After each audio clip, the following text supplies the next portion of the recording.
সত্য নিউজটা প্রকাশ করা খুব জরুরি, কারণ এখন এত বেশি অসত্য নিউজ ছড়িয়ে যায়। সো আপনাদেরকে অনুরোধ করব, আপনারাও বাংলাদেশের মানুষ, দেশপ্রেমের জায়গা থেকে আমরা যেরকম কাজ করছি, আপনারাও সত্য নিউজটা মানুষের সামনে পৌঁছে দেবেন। যখনই দেখবেন যে কোনো মিথ্যে নিউজ ছড়িয়ে যাচ্ছে, আপনারা যেন যোদ্ধার মতো এগিয়ে আসেন। এটা মাথায় রাখবেন যে আমরা একটা অনুরোধ করছি সবার কাছ থেকে, বিনোদন জগতের, যে আমাদেরকে একটু প্রোটেক্ট করবেন। কারণ আমরা যদি হারিয়ে যাই তাহলে তো আমরা তো একে অপরের সম্পূরক। পৃথিবীতে মানুষের মনে অনেক কষ্ট, সেই কষ্ট লাঘবের জন্য আমরা বিভিন্ন জায়গায় বিনোদন খুঁজি। সুস্থ বিনোদনের জায়গা খুব কম আমাদের দেশে। কি এখন খুব বেশি? কথাটা হয়তো অনেকের পছন্দ হবে না। টিভি খুললেই শুধু নিউজ আর টক শো খুব প্রয়োজন আমাদের, আমরা জানি, কিন্তু একটু ব্যালেন্স থাকা উচিত। সারা পৃথিবীতে তো আমি অনেক দেশে ঘুরেছি, অনেক টিভি চ্যানেল তো দেখা হয় অনেক দেশে, এত বেশি মানে আমি অন্য কোথাও দেখি না। বাংলাদেশে একটা সময় দর্শক শ্রোতা বেশি ছিল, সমালোচক কম ছিল। এখন পাল্টে গেছে দিন, এখন দর্শক শ্রোতা কম, সমালোচক বেশি। ধন্যবাদ আমাকে নিয়ে এত সুন্দর সুন্দর কথা। প্রশংসা কার না ভালো লাগে, আমারও ভালো লাগে, কিন্তু গত 25 বছর এত প্রশংসা পেয়ে গিয়েছি যে এখন মনে হয় প্রশংসার পরিমাণটা কমতে হবে, এখন আমার প্রশংসা করতে হবে বেশি। It's a team effort, family feud. যদিও আমি ফেস অফ দ্য শো, এই শোটা এত ভালো করেছে ফার্স্ট সিজনে বিকজ দ্য টিম ওয়াজ ফেনমেনাল। আমি প্রশংসা করছি, অনেক বেশি করব, কিন্তু প্রত্যেকটা শব্দ কিন্তু একদম অনেস্ট। আমরা অনেক সময় মনে করি প্রশংসা করার কথা করছে। আমি 25 বছরে অনেক টিভি শো করেছি, অনেক ফিল্ডেই কাজ করেছি, but this is the first time I have the opportunity to work with বঙ্গো and the team. আমি এত প্লেজেন্টলি সারপ্রাইজড। পুরো টিম, একটা শো কিন্তু ভালো হয় ব্যাকগ্রাউন্ড রিসার্চের কারণে। শুধু যে হোস্ট অথবা ডিরেক্টর ভালো বলে যে ভালো হবে তা কিন্তু না। শুভ্র ভাই অ্যামেজিং কম্পিটেন্ট, আমিও খুবই এক্সপিরিয়েন্সড, অনেক দিন বছর ধরে কাজ করি, কিন্তু যে টিমটা যদি ভালো না হয়, যদি রিসার্চ কোয়েশ্চেনগুলো মজা না হয়, সার্ভেটা ঠিকমতো না হয়, আমাদের সেটের সব লজিস্টিক্স ঠিকমতো না হয়, background research, costume, so many other details, এত ভালো ছিল। আমি আমার 25 বছরে যদি টিভি শো র্যাঙ্ক করি, this was the best team I have ever worked with. So আমাকে যখন সেকেন্ড সিজনের কথা বলা হলো, অবভিয়াসলি আমি তো করবই। বাছাইকৃত লাল সরিষার দানা থেকে অত্যাধুনিক কোল্ড প্রেস মেশিনে তৈরি হয় প্রাণ সরিষার তেল, আসল ঝাঁঝে আসল স্বাদে। বাট ফার্স্ট সিজনে আই ওয়াজ আ বিট ওয়েরি, কারণ হয় কি, যখন ইন্টারন্যাশনাল কোনো সাকসেসফুল শো ফ্র্যাঞ্চাইজ করা হয় নতুন দেশে, এক্সপেকটেশন কিন্তু কম্প্যারিজনটা হয়, তাই না? সো স্টিভ হার্ভি এবং আমেরিকার যে ফ্র্যাঞ্চাইজের পারফরমেন্স ওয়ার্ল্ড ওয়াইড, এটা সবচেয়ে সাকসেসফুল ফ্যামিলি শো বলা যায়। সো আমরা যখন শোটা করব, আমাদের ফার্স্ট চিন্তা হচ্ছে যে মানুষ তো কম্পেয়ার করবে যে আসলে কি হলো। আর বাংলাদেশে একটা সময় দর্শক শ্রোতা বেশি ছিল, সমালোচক কম ছিল। এখন পাল্টে গেছে দিন, এখন দর্শক শ্রোতা কম, সমালোচক বেশি। এটা অবশ্য শুধু বাংলাদেশে না, সারা পৃথিবীতেই এটা সোশ্যাল মিডিয়ার কারণে হয়েছে। কারণ সমালোচনা করলেই আসলে কাটতি বেশি, শুধু দর্শক শ্রোতা হলে তো আপনার কোনো কাটতি নেই। সো আমাদের জন্য খুব চিন্তার বিষয় ছিল, আমরা কি আসলে এমন একটা পারফরমেন্স সবাই মিলে দিতে পারবো কি না, যেখানে দর্শক শ্রোতারাও ভালোবাসবে, আর যারা সমালোচনা করে আসলে তাদের কাজটা সিদ্ধ করতে চায় তারাও কি ভালো বলবে কিনা। সো যেহেতু পুরো শোতে কোনো সমালোচনা হয়নি এবং শুধু দর্শক শ্রোতারাই আমাদেরকে ভালোবেসেছে, সো আমরা মনে হয় আমরা উতরে গেছি প্রথম সিজন। কিন্তু ভালোভাবে উতরে গেলে যেটা হয়, পরের সিজনের এক্সপেকটেশন বেড়ে যায়। সো আশা করছি এই সিজনে আমরা গত সিজনে যা পারফরমেন্স ছিল তার চেয়েও ভালো পারফর্ম করব। আর শুধু আমরা না, আমরা যেই ফ্যামিলিগুলোর সাথে শোগুলো শ্যুট করি, দে আর অ্যামেজিং, তারাও এত সময় দেয়। ইট ইজ মানে I am thankful to the families two.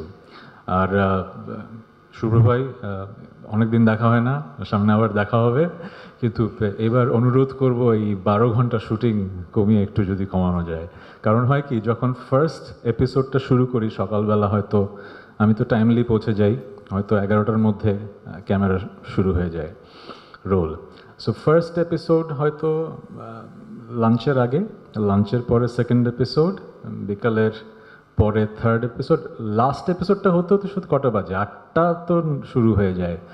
So যখন অলরেডি 10 ঘন্টা কাজ করে ফেলেছি, ক্যামেরাটা যখন রোল হচ্ছে, বাসায় যখন মানুষ শোটা দেখবে, এই ফোর্থ এপিসোড যখন শ্যুট হচ্ছে, আমার কিন্তু এবং আমাদের টিমের কিন্তু 8 ঘন্টার কাজ করা শেষ।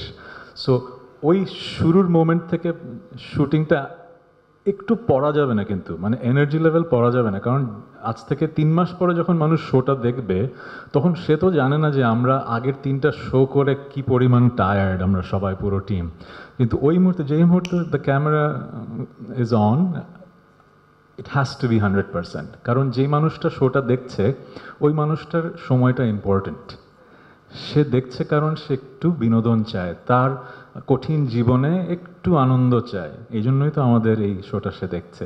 সো আমাদের এনার্জি কিন্তু পড়তে পারবে না। সো ওই কমিটমেন্ট থেকেই কিন্তু প্রতিটা সেকেন্ড আমরা খুব ডিলিজেন্টলি কাজ করি, কারণ পৃথিবীতে মানুষের মনে অনেক কষ্ট, সেই কষ্ট লাঘবের জন্য আমরা বিভিন্ন জায়গায় বিনোদন খুঁজি। সুস্থ বিনোদনের জায়গা খুব কম আমাদের দেশে। কি এখন খুব বেশি? কথাটা হয়তো অনেকের পছন্দ হবে না, টিভি খুললেই শুধু নিউজ আর টক শো খুব প্রয়োজন আমাদের, আমরা জানি, কিন্তু একটু ব্যালেন্স থাকা উচিত। সারা পৃথিবীতে তো আমি অনেক দেশে ঘুরেছি, অনেক টিভি চ্যানেল তো দেখা হয় অনেক দেশে, এত বেশি মানে আমি অন্য কোথাও দেখি না। সো আমার যেটা মনে হয়, ফ্যামিলি এন্টারটেইনমেন্ট শো বাংলাদেশে খুব দরকার ছিল। সো আমরা ওই জায়গাটা পূরণ করছি। অনেকের মনে হতে পারে খুব ক্ষুদ্র প্রয়াস, in the grand scheme of things entertainment is a small piece of the puzzle, but আমার মনে হয় না, আমাদের দেশের মানুষের কাজ, আমাদের দেশের মানুষ দেখছে, এটা একটা বড় অর্জন। কারণ এখন বিশ্বায়নের যুগে একজন মানুষের এত অপশন, সে চাইলেই একটা কোরিয়ান সিরিয়াল দেখবে, সে চাইলেই একটা টার্কিশ মুভি দেখবে, সে চাইলেই ইউরোভিশনের কন্টেস্টের গান শুনবে, সে কেন বাংলাদেশের মানুষের কাছ থেকে বিনোদন নেবে? কিন্তু বাংলাদেশের মানুষের কাছ থেকে বিনোদন যদি আমরা নেই, তাহলে কি হবে? বাংলাদেশের ইকোনমিতে এটা একটা বড় অবদান রাখবে, এবং বাংলাদেশের কালচারটা আমরা মানুষের সামনে, নতুন জেনারেশনের সামনে একসাথে উপস্থাপন করতে পারবো। আর ফ্যামিলি যখন একসাথে একটা প্রোগ্রাম দেখে, তখন ফ্যামিলি বন্ডটাও আরও স্ট্রং হয়। এখন সবার হাতে মোবাইল, সবাই সবার ঘরে, একসাথে শো দেখার মজাটা খুব কম পাই আমরা, যেটা আমরা ছোটোবেলায় পেতাম। So thanks to the team Bongo, যারা এই উদ্যোগটা নিয়ে এই মানে ভেরি অ্যাপ্ট আমি বলবো এই শোটা বাংলাদেশে এনেছে। আমি আশা করব বঙ্গ সামনে আরও এরকম বড় বড় শো আনবে। কি আমরা চাই না? কারণ কি, আমি 25 বছর অনেক ইন্টারভিউতেই কথা বলেছি, বাংলাদেশের বিনোদন জগতে যেটা সবচেয়ে বেশি প্রয়োজন, competent professional corporate bodies should come and invest. তখনই কিন্তু একটা দেশের ইন্ডাস্ট্রি ম্যাচিওর হয়। আমরা কিন্তু এন্টারটেইনমেন্ট ইন্ডাস্ট্রিকে ম্যাচিওর বলি না, কারণ corporates don't find this industry lucrative. So বঙ্গকে খুবই খুবই আমি থ্যাংক ইউ জানাতে চাই। The whole team amazing, Fayez ভাই, আহাদ ভাই, নাবিলা আপা, দে আর অ্যামেজিং। আমি বেশি কথা বলবো না, অনেক কথা বলে ফেলি স্টেজে উঠলেই। জাস্ট লাস্ট একটা কথা বলে আজকে শেষ করব। আপনারা যারা এখানে আছেন, সাংবাদিক ভাই বোনেরা, আপনাদেরকে অনেক অনেক ধন্যবাদ। কারণ এখন এমন একটা যুগে আমরা প্রবেশ করেছি যেখানে, ওই যে বললাম, সবাই সমালোচক, আবার সবাই হয়তো যেই কাজটার কার্ড নেই সেই কাজটা আমরা করছি। এজন্য সত্য নিউজটা প্রকাশ করা খুব জরুরি, কারণ এখন এত বেশি অসত্য নিউজ ছড়িয়ে যায়। সো আপনাদেরকে অনুরোধ করব, আপনারাও বাংলাদেশের মানুষ, দেশপ্রেমের জায়গা থেকে আমরা যেরকম কাজ করছি, আপনারাও সত্য নিউজটা মানুষের সামনে পৌঁছে দেবেন। যখনই দেখবেন যে কোনো মিথ্যে নিউজ ছড়িয়ে যাচ্ছে, আপনারা যেন যোদ্ধার মতো এগিয়ে আসেন। ছোট্ট একটা এক্সাম্পল দিই, কয়েক মাস আগে কোনো এক অনলাইন নিউজ অথবা কেউ, আমি 3 বছর আগে না 4 বছর আগে আমার এক ছোট ভাইয়ের বাবু হয়েছে, হাসপাতালে গিয়েছিলাম, ছবি তুলেছি। সেই ছবিটা কোনো একভাবে পোস্ট করে বলে আমি বাবা হয়েছি, সারা বাংলাদেশ ভাইরাল হয়ে গেল, আমার কাছে কংগ্রাচুলেশনস মেসেজ।